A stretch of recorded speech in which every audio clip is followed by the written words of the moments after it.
Welcome to Inside the Minds of Authors, the interview show dedicated to get us up close and personal on what drives authors, where they get their ideas from, and the things that keep them going.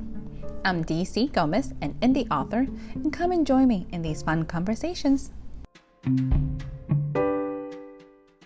Okay, well, I am Lydia Mann, and I publish under L.M. Mann, and the book I'm going to be reading from today is my latest children's book. It's called Magic Cats, a Ramses and Tut adventure, and it's going to be fun, but it's not going to be near as fun because you're not going to be able to see the awesome illustrations by Ollie Oliver. And so I would strongly encourage you to go check out this book. So you can see the awesome artwork that Ollie Oliver did. One of the fun things about this book is that this is the first book that was released under Texas Sisters Press, LLC, which is a joint venture by my sister, CJ Peterson, and I. So we're super excited about that. So here we go. Ramses and Tut are magic cats. They live with their mom, who is fond of hats. Their pops is a jolly fellow. He likes to wear his sweater that is bright and yellow. The kitties are not bad, but they are full of mischief. Even though they had lunch, they got into the biscuits. And there's a great page of them getting into the cookie jar. The kitchen is a fright. They get fussed at by mom. They clean the mess right, so mom lets them go on. Shopping with Pops is a fun thing to do. Their favorite store is owned by Mr. Fu. Tut chooses crunchies and a box of treats. Ramses gets some toys and Pops buys some sweets. The kitties go outside to play. It's the thing to do on a warm, sunny day. A fuzzy-tailed squirrel climbs a big tree.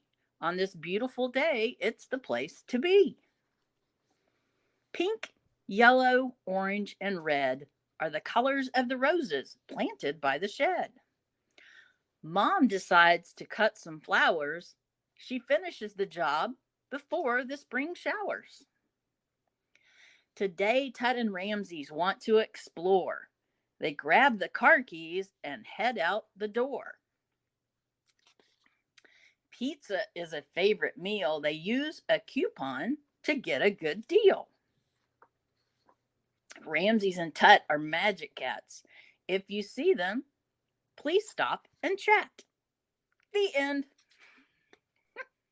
And look for more Ramses and Tut adventures coming soon. The next one is going to be Ramses and Tut Go to the Zoo.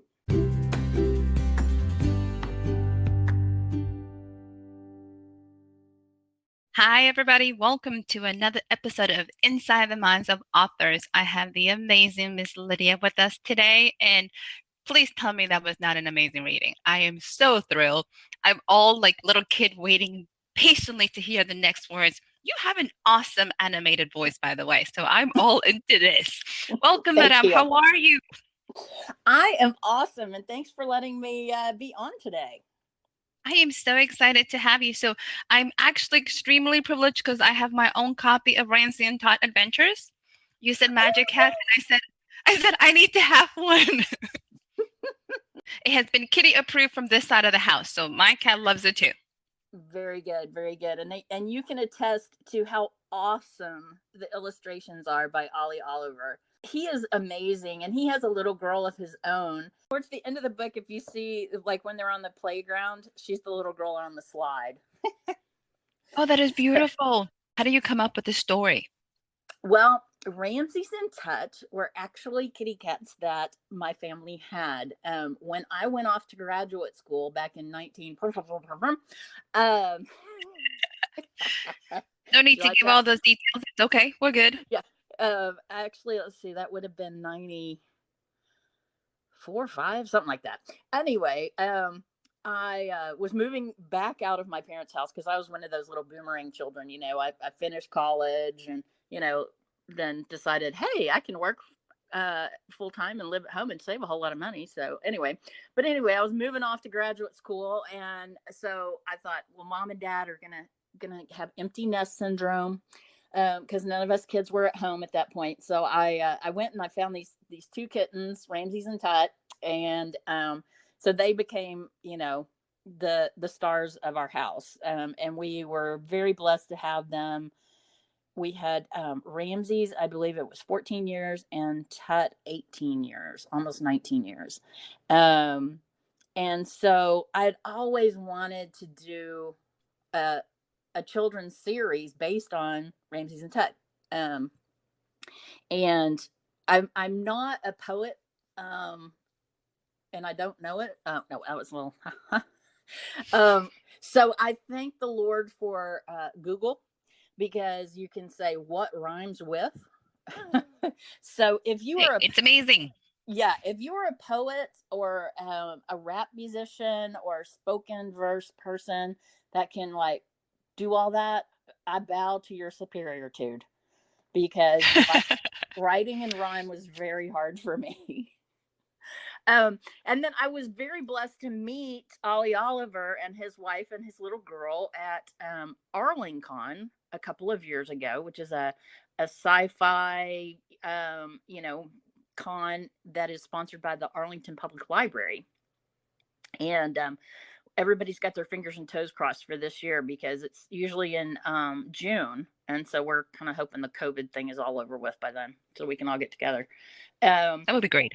Yeah. So anyway, we just happened to strike up a conversation, and Ollie, his real name is Dave, but he goes by Ollie Oliver.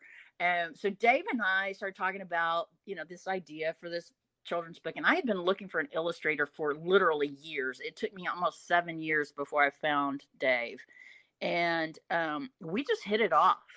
And of course, he was a new dad, and he wanted to get his graphic arts business and illustration business going.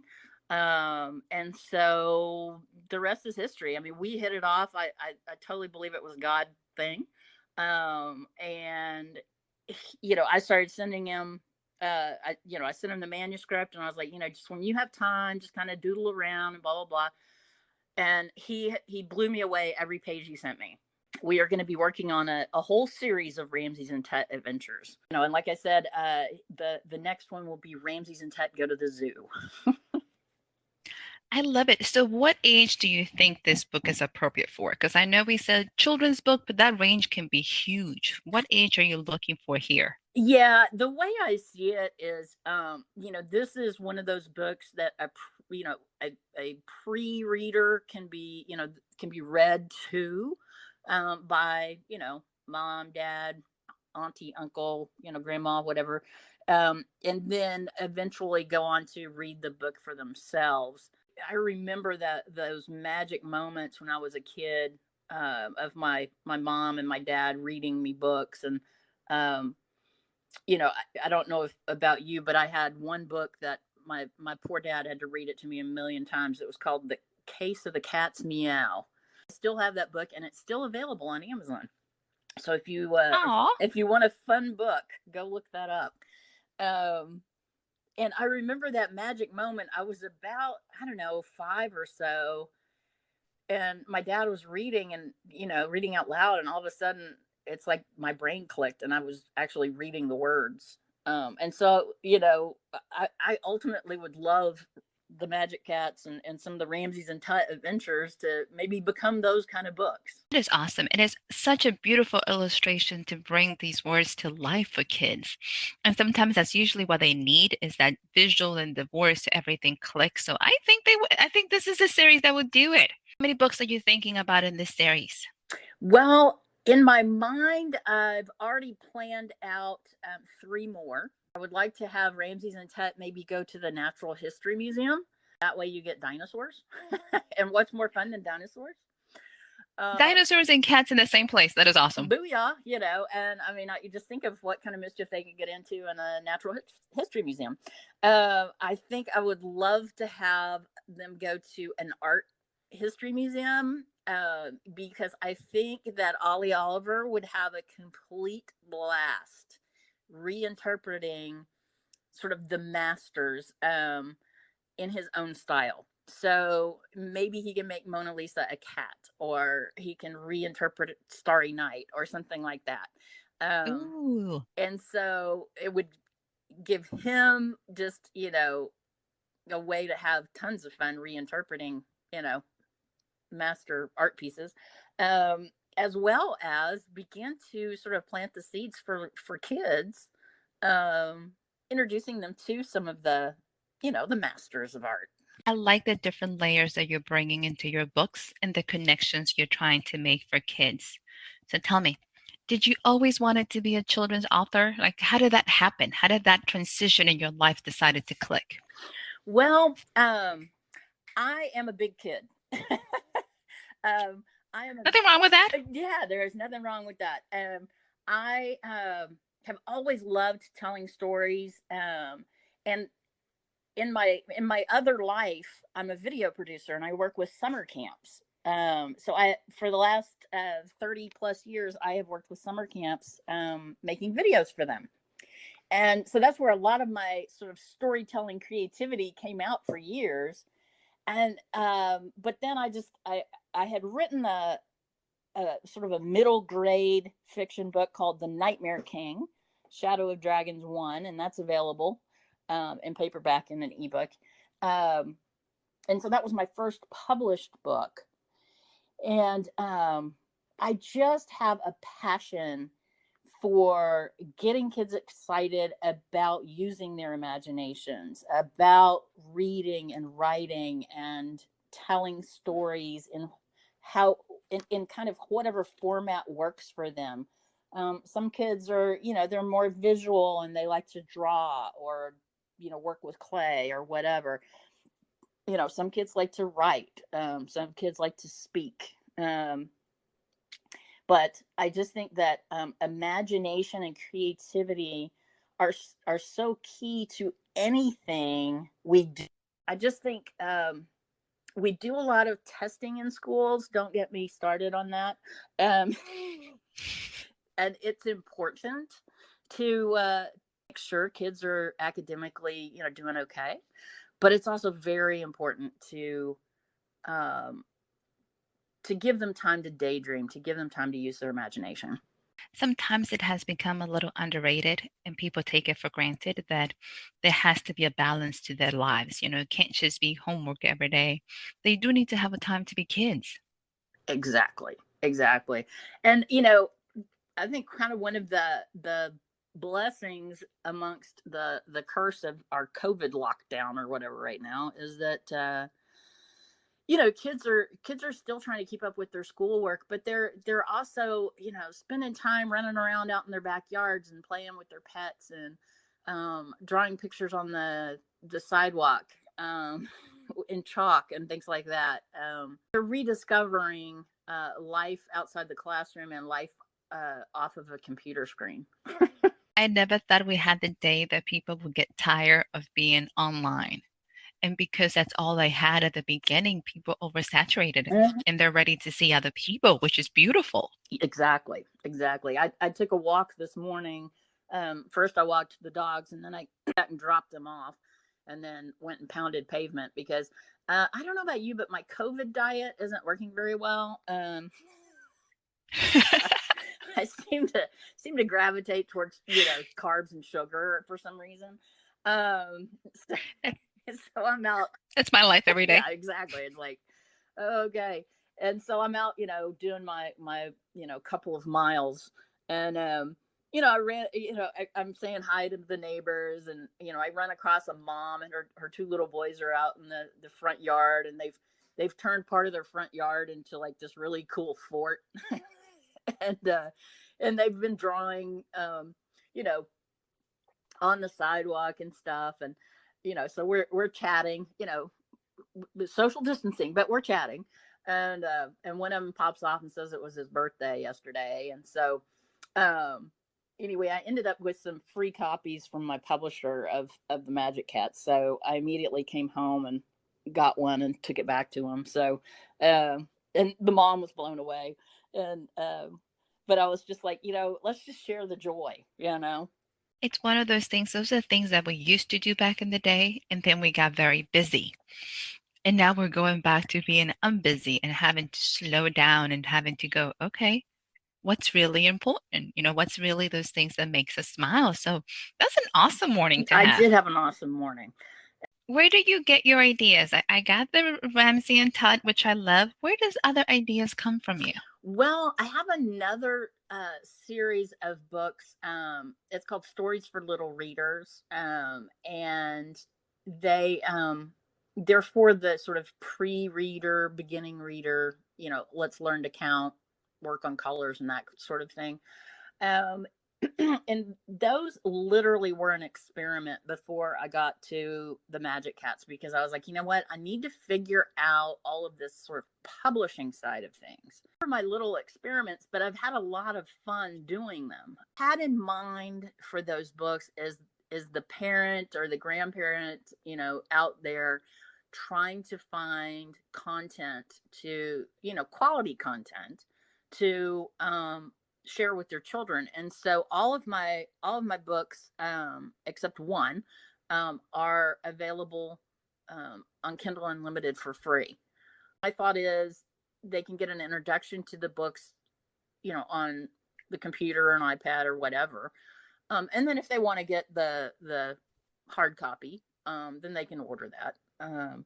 And there's only one book I have that is not available on Kindle or any ebook format, because it's a creativity journal, and it's called My Super Creative Ideas Book. And it's Okay, what's a creativity journal? Tell us about it. well, another wild idea I had, trying to get, again, kids off the screens for a while. It's a paperback. It's less than $8 on Amazon. It's only on Amazon, because that was the most cost efficient way to publish it.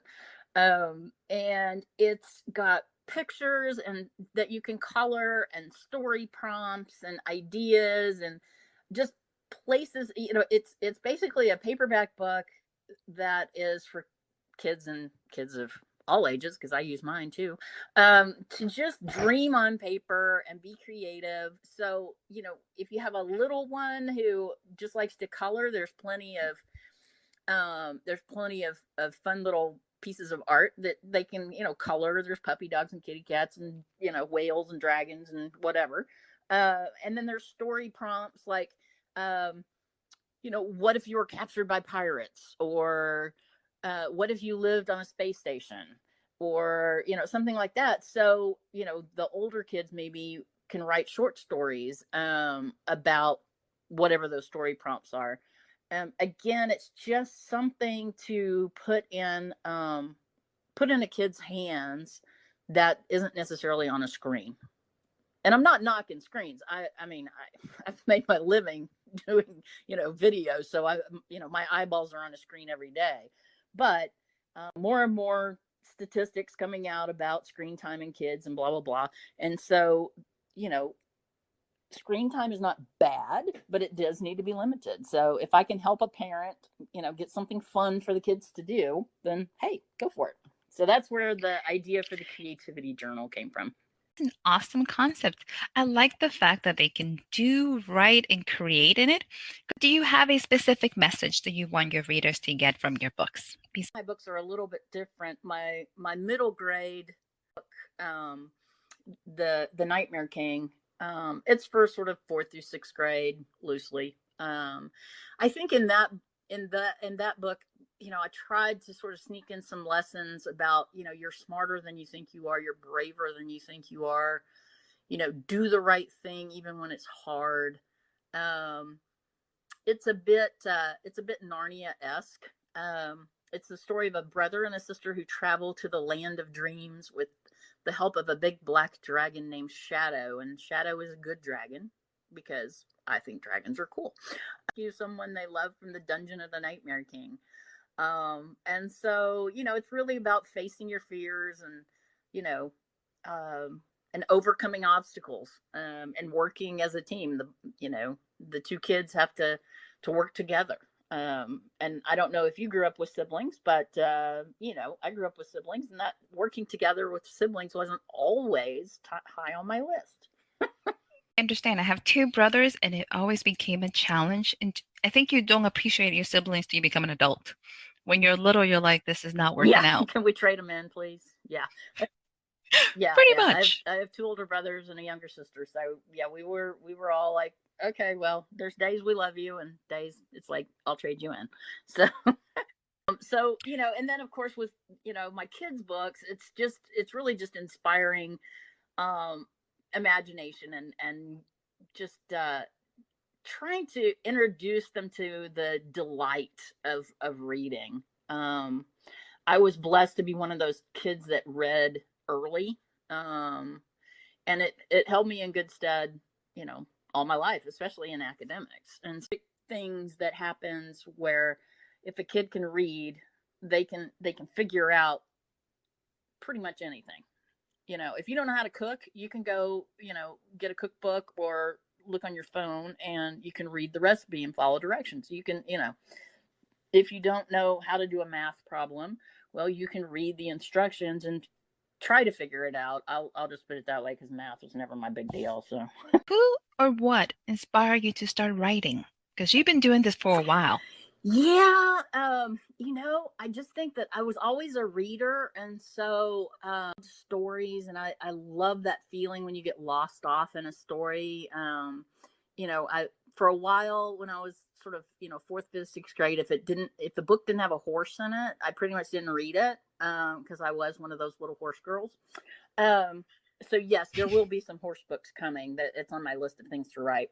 Um, Awesome. and just tried my hand at writing when I was in graduate school. That was one of the reasons I kind of went back. I was like, there's very few times in your life where you can kind of block off time to learn and to practice, and so that was my way of figuring it out. And so I did, I took some writing classes and screenwriting classes and things like that, and I figured out, well, yeah, I can do this. And so that's when I really started writing, um, more seriously. But it was literally 10 years later before I published. And that was my younger sister, CJ Peterson.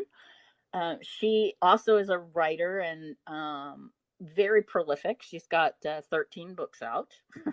She writes for teens Wow. and adults. And she had read The Nightmare King, the rough draft of it, and she was like, this is really good. You need to, it's rough, but it's really good. You need to rewrite this and get serious about publishing it. And so so I did. I let my little sister blaze the trail of publishing. And so I said, well, I'm going to learn from you and your mistakes. So that's what I did. And so I rewrote it several dozen times, and hired a professional editor.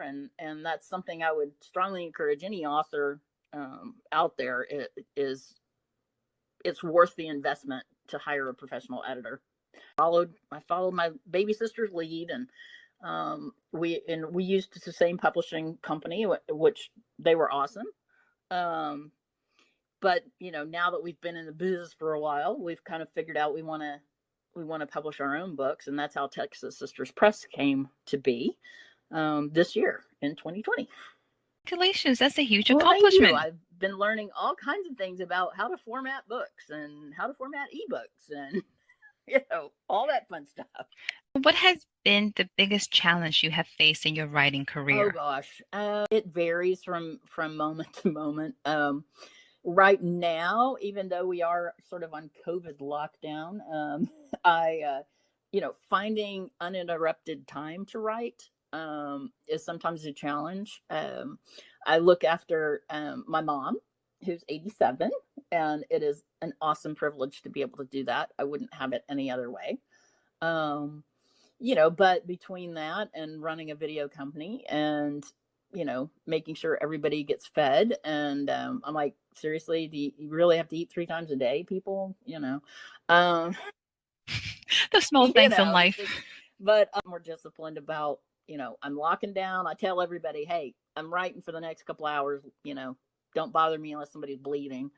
Um, you know, so yeah, Good that's been a philosophy. I challenge. And like I it. think, you know, my first book, The Nightmare King, was scary, with the whole, writing and rewriting and editing, and then rewriting after you get the editor's notes, and the whole publishing journey. It can be quite intimidating. And so if you are an author and you're trying to figure all this stuff out, don't be afraid to reach out to other authors, because we're all in this together.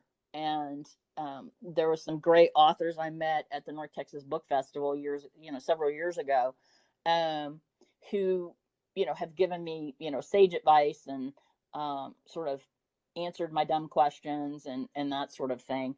Um, and so when it came time to publish Magic Cats, that was my first fully illustrated, full color book. And I called up Janet Server Hall, who is an author from the Denton area, and she's published a couple of fully, full color hardback, children's books. And I picked her brain for, an hour. um, so I would encourage you to, stay connected with other authors.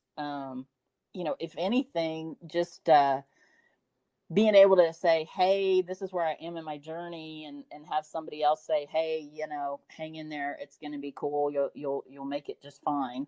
um and also cross promoting each other is always helpful. So Beautiful thing because we have a very small community. I know it feels like there's a whole bunch of authors, but it's very small.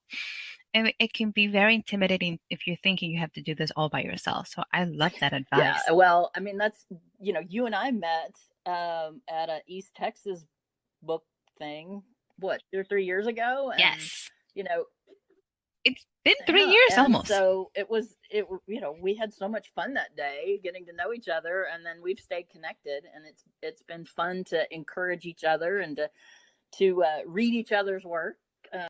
Do you have an author that actually has inspired you or a book that has inspired you in your journey? Oh gosh, there's several. I think for middle grade, off all those horse books I used to read, I think people like Walter Farley, who wrote the Black Stallion series.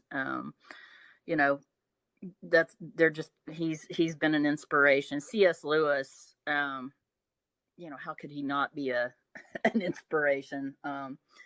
The Chronicles of Narnia is just amazing on so many different levels. I mean, you read it as a kid, and it's a great story, and then you read it as an adult, and you pick up on all the allegory. And so those books have sort of inspired me, with my my fiction for older kids. I think for younger kids, Dr. Seuss and Pete the Cat and the Pigeon books and all that stuff. My Ollie Oliver, my illustrator, and I, when we released the book, we had a giveaway time for the ebook, and our goal was, can we beat Pete the Cat? Can we actually get Nice. can we I like actually that get goal. our book, ahead of a Pete the Cat book? And we did briefly. Thank you. Congratulations. So that was fun. I In fact, the author and illustrator of Pete the Cat, right now during this lockdown time, he's been doing Facebook videos, showing kids how to draw the different characters, which I just think is awesome. And that's what I love about the author community. Um, so many authors have reached out. They've done readings. They've you know illustrators have shown how to draw online, and just try to give kids access to content that can be encouraging to them, and give them something to do, and not drive their parents completely crazy. Very giving community, and probably because we all have been blessed with the ability to enjoy the books that we grew up with. So it's kind of just a beautiful cycle just to give it back to the kids and to I their totally family. agree. And I don't know if you saw that, Dolly Parton. She started a children's book library and giveaway years ago. But but she started Yes. reading children's books in her pajamas, once a week. And I just think it's awesome. And again, it's just one of these ways to connect children with the magic of books. It's the magic of book, and like you said, it's all the doors that opens for them that sometimes we take for granted. I love the Dolly Parton Foundation and her wants to make sure that every kid has a book of their own. And growing up with books, I'm like, that is amazing that sometimes we have kids that don't own a book. You know what I mean? So for her to do that, that is Yeah. mind I mean, blowing. my parents, they were children of the Depression, and were like 10 to 12 years old when World War II kicked off. And my mom still has one book, and it is, I mean, it's we handle it very gently. That she got when she was a little girl, probably 5 or 6 years old, and it was one of the few books that she owned because she was a poor little kid in Tyler, Texas. Same thing with my dad. He didn't have a whole lot of books growing up. And so, um, so needless to say, as we grew up, we became book hoarders. No, but we're one of these families that, there's books everywhere in our house. And so I'm with you. To imagine a child who doesn't have access to books, that breaks my heart. And so that's why I, you know, I love working with librarians and teachers, and and now respect people like Dolly Parton who work so hard to get books in the hands of children. I just love that. It's a beautiful cause, and we need a lot more people doing it. So tell us, Miss Lydia, what are you working on now? What is your new project? Well, what I am writing right now has to do with kaiju. Now, for those of you who are uninitiated into what a kaiju is, if you think of Godzilla, Godzilla and Rodan and all of those monsters are called kaiju in Japan, and it means like great beast or strange beast. And I was one of those kids that I grew up watching all the Godzilla movies. I mean, I had big brothers, and so they introduced me to all that. Love Godzilla movies to this day. And so I guess it was, I don't know, back in, it may have even been last summer. A friend of mine and I like stumbled across some of the Godzilla movies on like Hulu or somewhere. And I was like, hey, let's watch this and this will be fun and blah, blah, blah. And and I had never seen Pacific Rim. So I was going to ask you you know, exactly about that. I'm yeah, like, yeah. you're I've talking seen Pacific Pacific Rim. Rim. Do I've tell. seen the first one. I haven't seen the second one yet. But it just like reignited that that 11-year-old that lives inside of me, about how fun kaiju really are. And so I have decided that I needed to dabble in kaiju. And so I'm working on a book right now, and I'll just put it this way: Texas is going to have its own kaiju. I Better in can't Texas, then wait. we got to have our own kaiju. That is so true. And so we'll see how this turns out. But I'm having fun. I'm having a lot of fun. So it'll be targeted for sort of middle grade readers and up. There's not going to be anything in there a sixth grader can't read. So, and again, that's the kind of thing that might get a boy to read a book.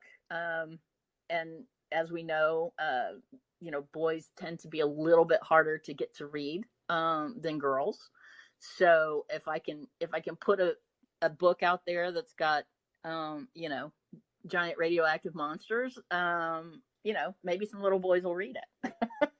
You have done with your Death's Intern books and all that. It was like once you accept the premise of the world that you're writing in, it's lots of fun. So having to sort of come up with a semi-scientific reason that we have kaiju has been a lot of fun.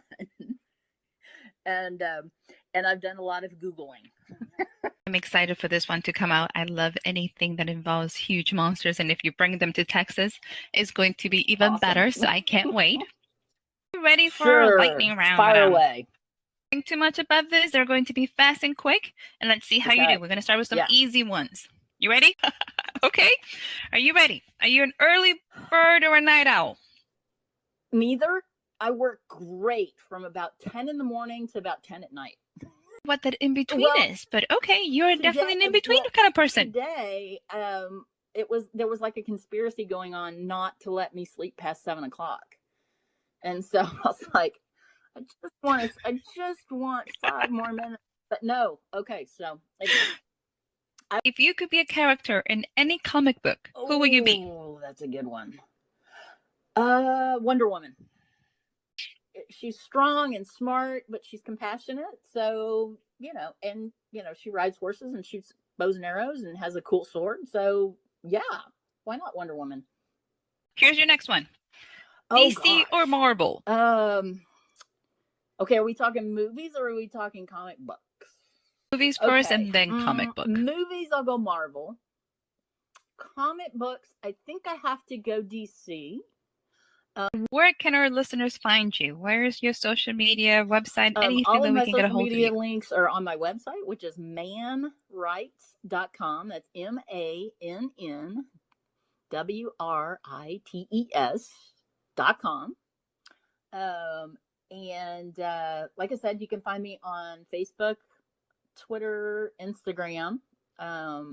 Mann Writes is usually my handle. On Instagram, it's Mann Writes Dragons. Just because Mann Writes had already been taken. All of my books at Amazon and also through your favorite booksellers. Well, it has been a pleasure to have you here with us. Do you have any closing comments before we go?